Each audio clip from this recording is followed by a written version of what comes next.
Perhaps the most powerful being in all of Hallownest. I know you're looking at his stats here and you're thinking that can't be true, but really, that's just a testament to how impossible to comprehend his true power is.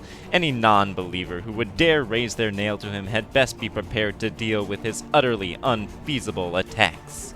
The Gorb Spear, the Mega Gorb Bogo Spear, and the Ultra Extreme Ascended Gorb Spear DX. If they look simple to dodge, that's just because your brain is too small to understand the complexities and nuances. You truly are insignificant when compared to the mind of Gorb. I myself once believed that all there was to these attacks was to simply sidestep the spears and cower in the gaps, but when my third eye was opened thanks to Gorb, I realized that the sheer majesty of these spears was overwhelming all on their own, and the damage they deal is actually psychological on a deep Euclidean level. The fact that the direction the spears will fly is so heavily telegraphed may seem like a predictable tactic, but this is actually a mind game on the level of chess grandmasters. When he reaches 70% of his max HP, he adds another glorious layer of spears. These ones are perfectly spaced in between the first wave. Again, you may think that determining which variety of attack to use based entirely on how much HP he has remaining seems rudimentary and predictable.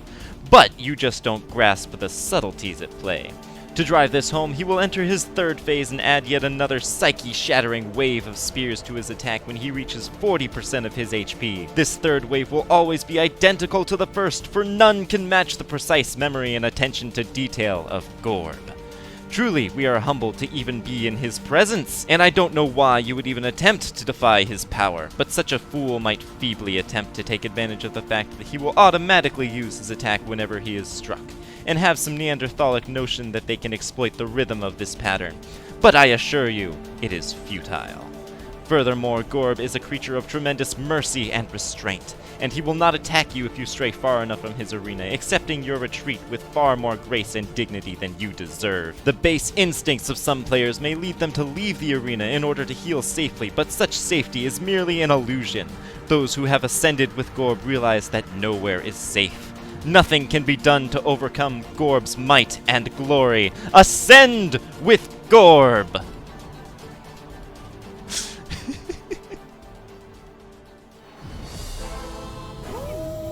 And Gorb! Oh, buddy! Well, here in Godhome, any enemy who had scaling health now has fixed health.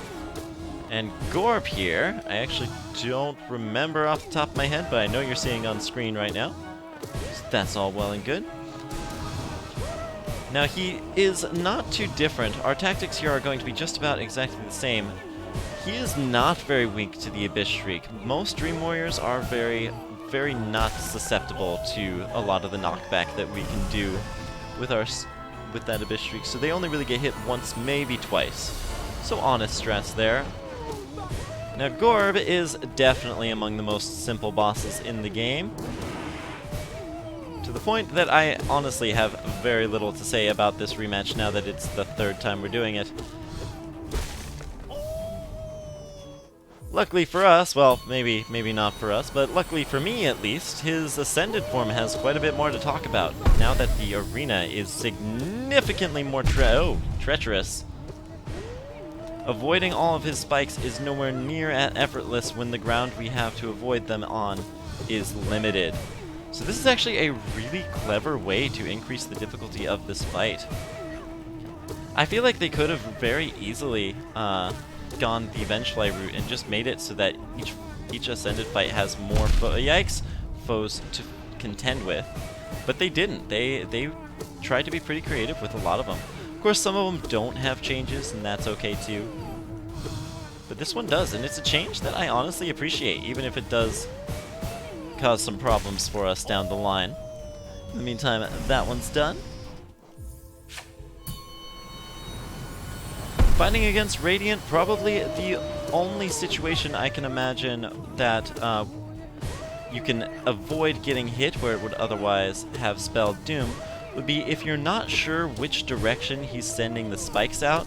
What you can do as a sort of panic to give yourself some time to breathe is just do a quick descending dark on one of the platforms while you orient yourself to how his spears are coming.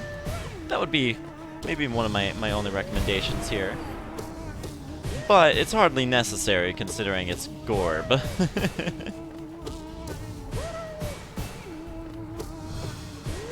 And he's down on his third phase already, so let's just wrap this up, shall we? There we are. Thank you for ascending with Gorb. I mean, watching Boss Blitz. Honestly, I don't know what came over me there. If you're curious about the context of any of the clips you saw in the back half of the episode, then go ahead and click that link in the top left. Next up, we're going to switch from one mountaintop to another and fight the Crystal Guardian.